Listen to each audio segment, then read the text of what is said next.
sir. Good morning. Good to be here. Good morning, viewers. Good to have you here once again. Thank you. Thank you Now, let me ask you this.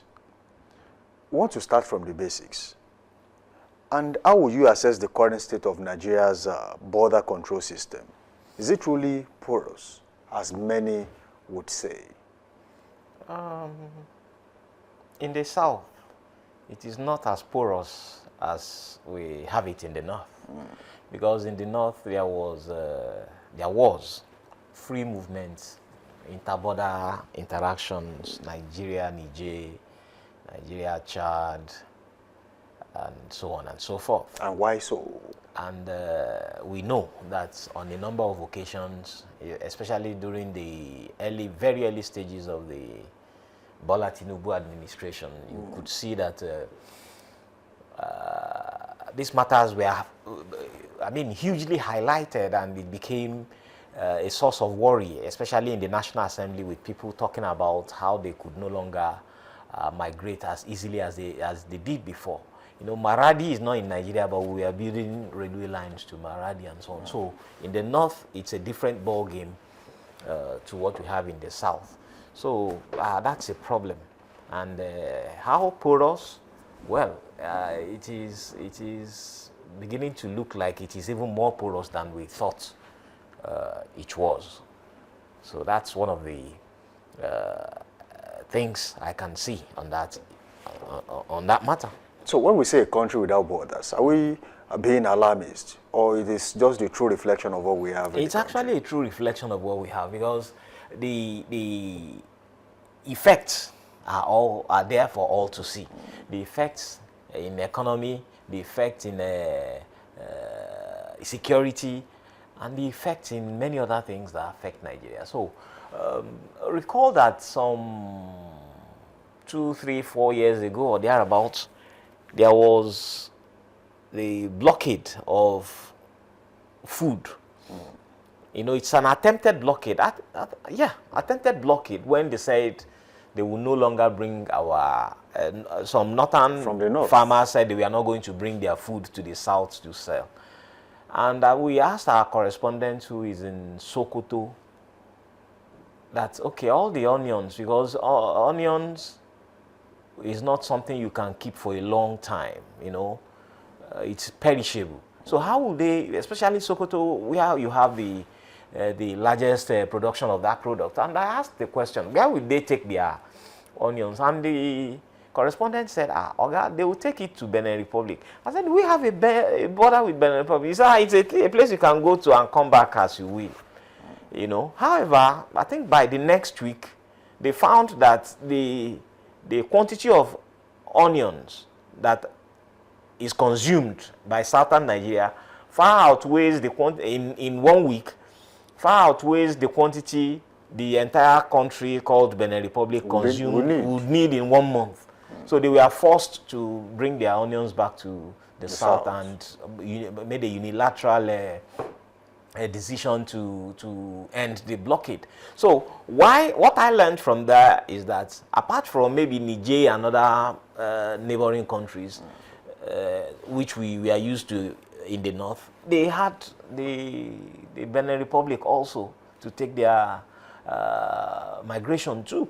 So it was a lesson for me, and I felt, oh, so we even have openings, border migratory interaction on that side of the country. So it was an eye-opener for me, because I never knew. And at the same time, it told me that, well, the problem seems to be bigger than what we know. So it's a big problem. So to what extent has weak immigration control contributed to insecurity, banditry, kidnappings, and the whole lot in the country? Well, from what can be seen and from what we have read, it is a big problem on our hands, because to repeatedly report that some of the people who come are people who infiltrated into the country through our porous borders. You know, see what's happening in Zamfara, you know, see what's happening in Sokoto, the northern parts, see what's happening in Borno, and so on and so forth. Yes, indigenes could also engage themselves in this, but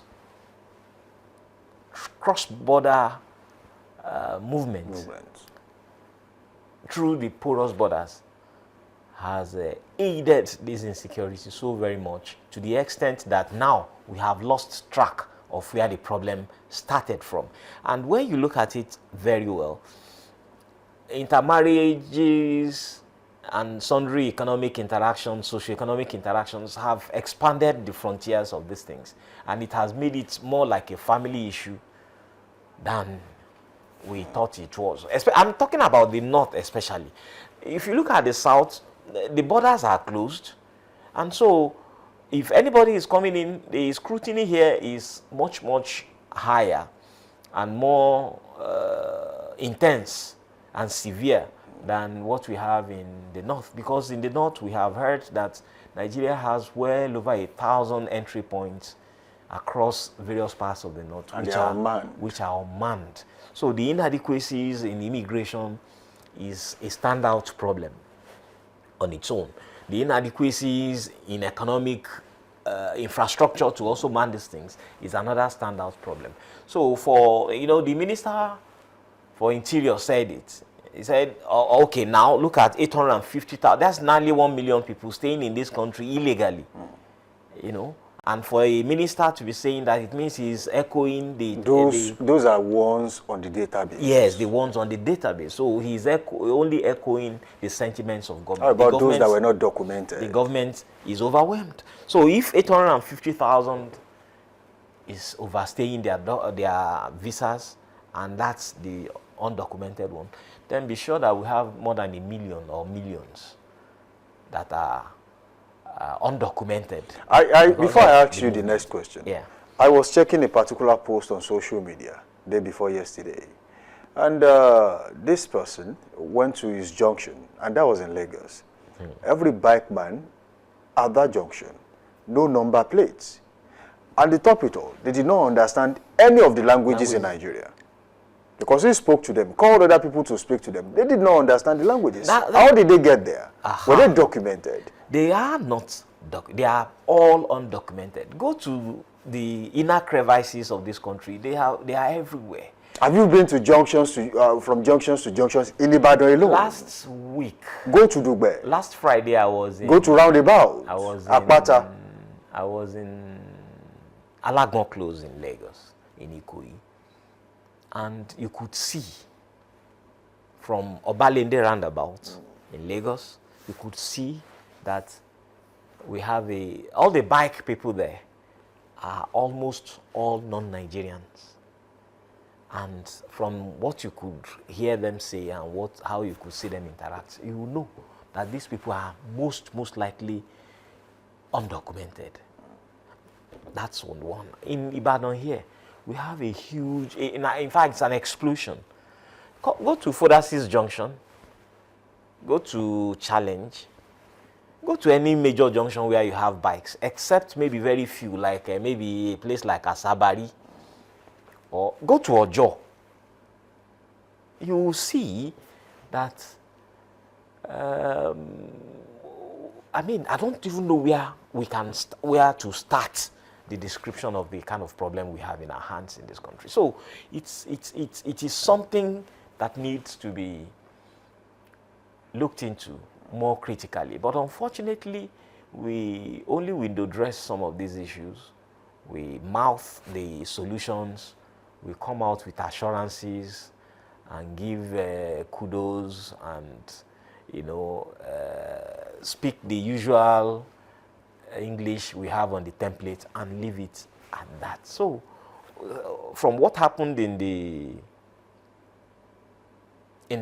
Jos Plateau recently, the youths there are saying that these people are not known to them. They are not people they had seen before and things like that. And you could tell that is part of the problems our porous borders has caused for us. Okay, now let me ask you two questions in one.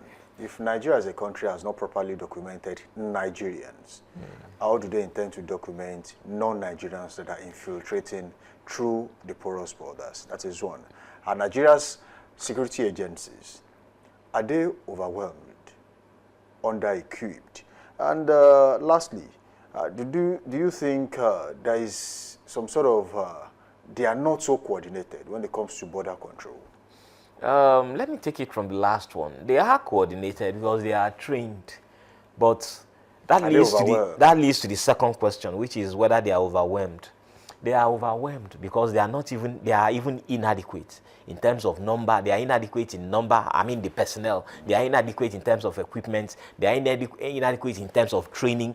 They are inadequate in terms of motivation, remuneration, and other things like that. They are even inadequate in terms of government's drive towards making them to do what they want to do, what they are supposed to do.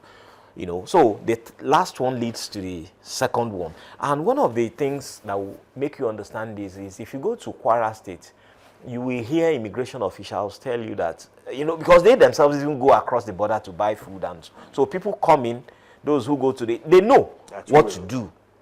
The officials know what to do, but they lack the wherewithal to do what they are supposed to do. When your guy tells you, and of course they are paramilitary, so they obey orders, they are on orders.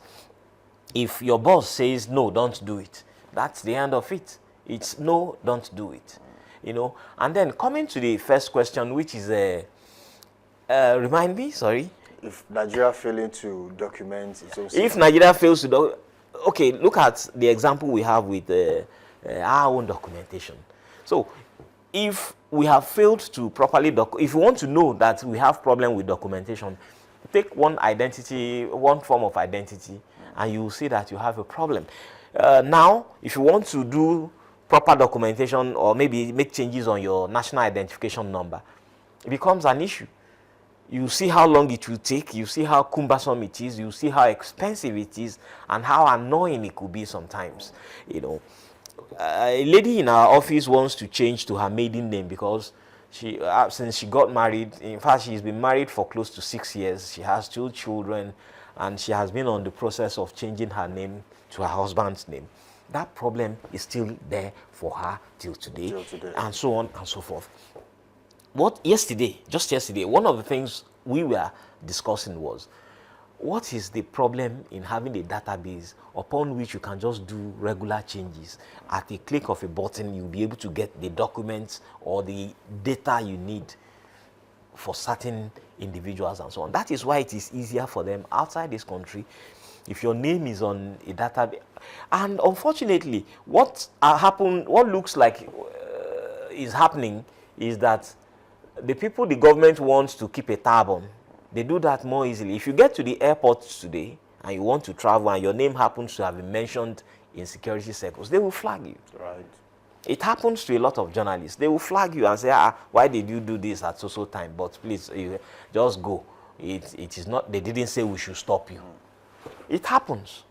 You know, so the government keeps the data of the people they want to monitor and leave the other ones to roam as freely as they want to do. And those are the people who are creating economic and security problems, and in some cases social problems for us. Because when there are protests in the north, especially north, you will find out that some of the people who are marching on the streets and torching people's businesses are sometimes not documented.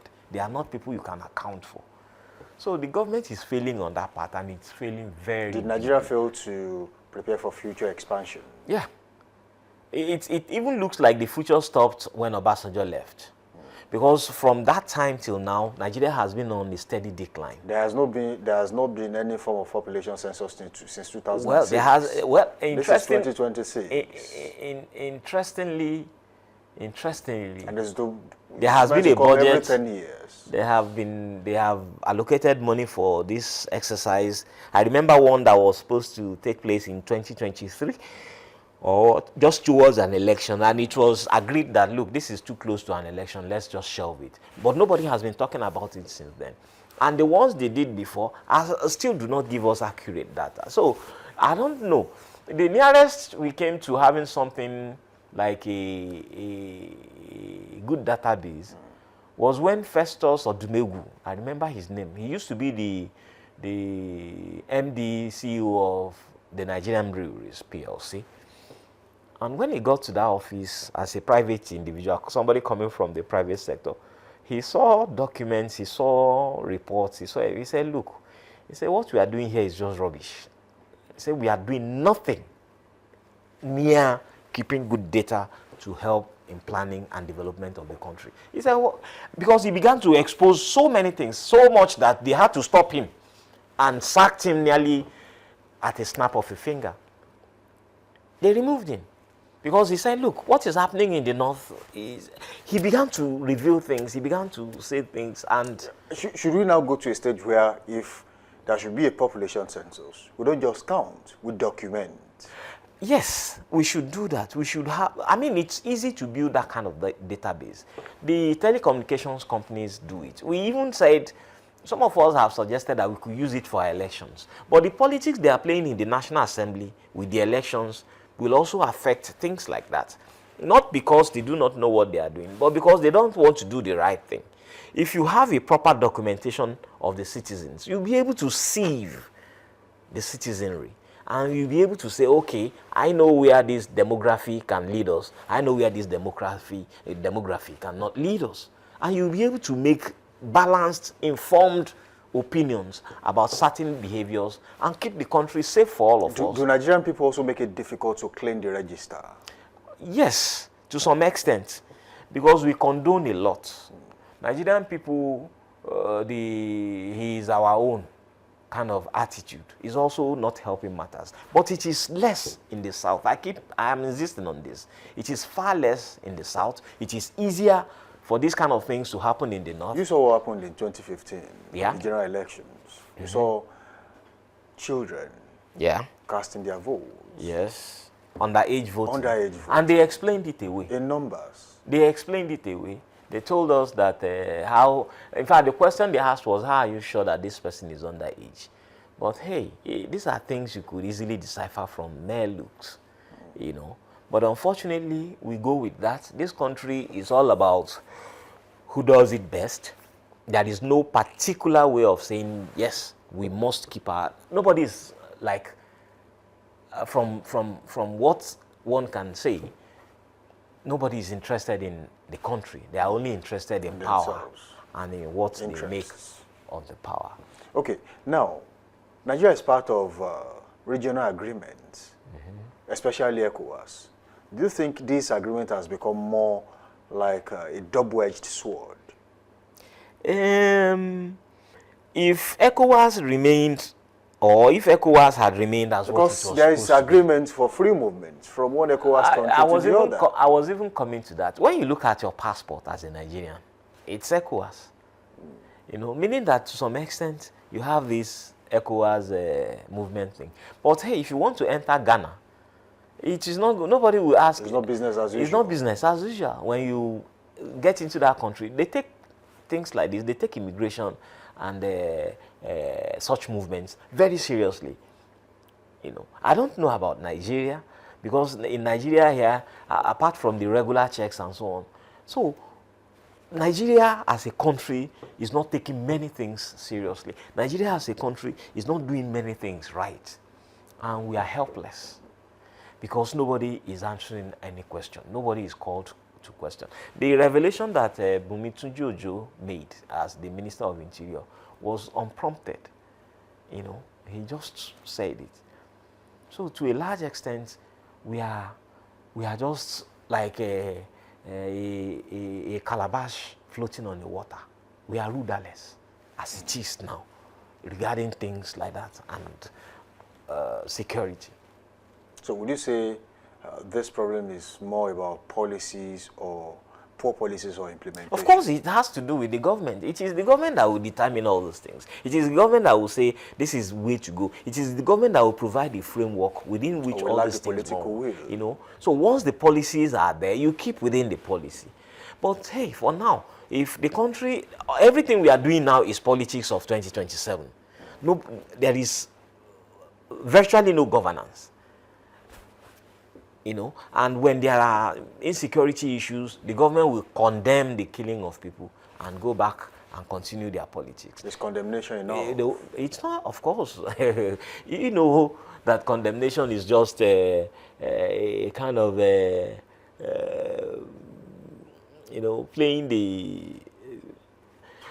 I don't want to call it what came to my mind, but condemnation is not enough, and it is a feeble attempt to sound like you are making sense to a large extent.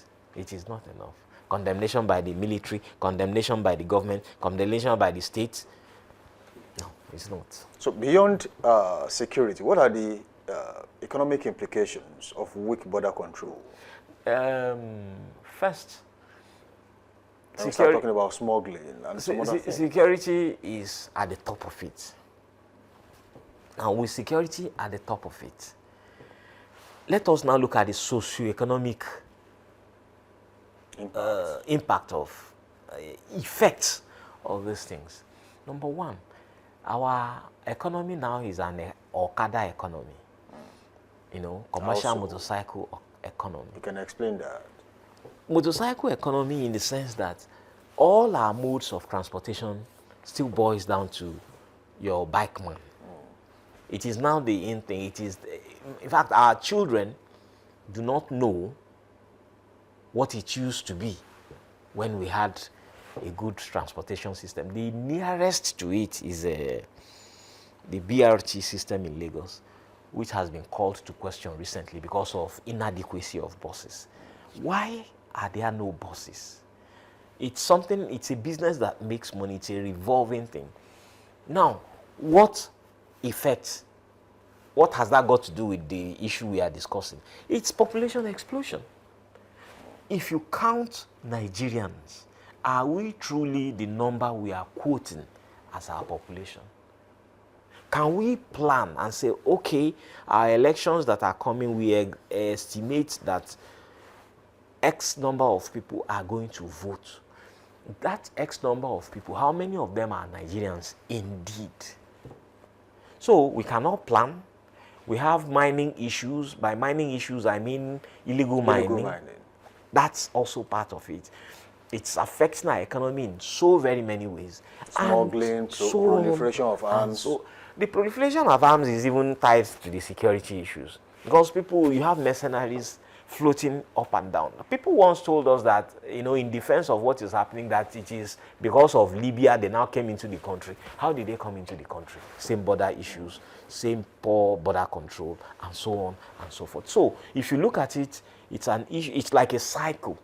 It comes from one point, affects us at this other point until it comes a full cycle, and then it goes around again. So how does all of this affect average Nigerians, especially those living on the borderlines? Poverty. Those living on the borderline today, many of them have been sacked. Look at the communities in Kwara State in border areas. They've been sacked. We saw videos of community people moving. The whole community. You know, they shifted. No one there. And that's also part of the problem we are talking about. You disrupt the economic life, the ecology, and everything about that community. When they go back to that community, would it be the same again? They might even have had another kind of leader installed. And it's going to be a leader who is armed and who will say, okay, you live by my terms. Or government talks about a lot of ungoverned spaces. And they are the government. If government is talking about Niger State governor spoke about ungoverned spaces. If government is talking about ungoverned spaces, am I the one to govern those spaces? So these are the effects on the average Nigerian. It is huge, but it is innocuous. It's coming gradually. It's seeping into our life every day. And I hope we'll find a way to begin to retrace our steps and bring this country back on its feet. Lastly, before we go, what role does corruption play in all of this? Corruption is at the base of most of these things, because if the government, which is supposed to do the right thing, fails to do the right, corruption is not only when you steal money. Corruption is when you fail to do your duty. In the knighthood, or when you look the other way. When you look the other way. In the knighthood, you are taught to do well your daily duties. Just that, you know, Mother Teresa said, a saint is sainthood is doing ordinary things in extraordinary way. Just do the things you are supposed to do. Do it well. If your duty is to place this cup before the guest, place the cup the way you are supposed to place it. Do well your daily duty. If the government does its duty, it will prompt the Nigerian Immigration Service to do well its daily duty. Because there won't be an oga that will look the other way when when there are missteps. Right. If there are no missteps on this side of the government, there won't be missteps down the line. That is why leadership is at the root of this. And when we don't have the right leadership, the followership will do what they like and they will get away with it. Thank you, Sam Nwoko, for joining us on the show. Thank you this morning. for having me. It's been an eye-opening session with you. Thank you. It is clear from today's discussion that the issues of border control is far more than a bureaucratic concern. It is a matter of national survival. A country's strength is not only measured by its economic or military, but also by its ability to protect its borders and regulate movements within them. As Nigeria continues to grapple with complex security challenges, the urgency to strengthen immigration systems, invest in border technology, and foster regional accountability cannot be overstated. And of course, we say thank you to Sam Nwoko for shedding light on this pressing issue and helping us better understand the stakes involved. He is the Deputy Editor at the Nigerian Tribune. That's where we draw the curtains on today's edition of The Big Story on Daybreak Live. I am Samson Balogun, reminding you that informed conversations are the first steps towards meaningful change. Stay with us for more updates. Of course, Trend Watch is next. Good morning.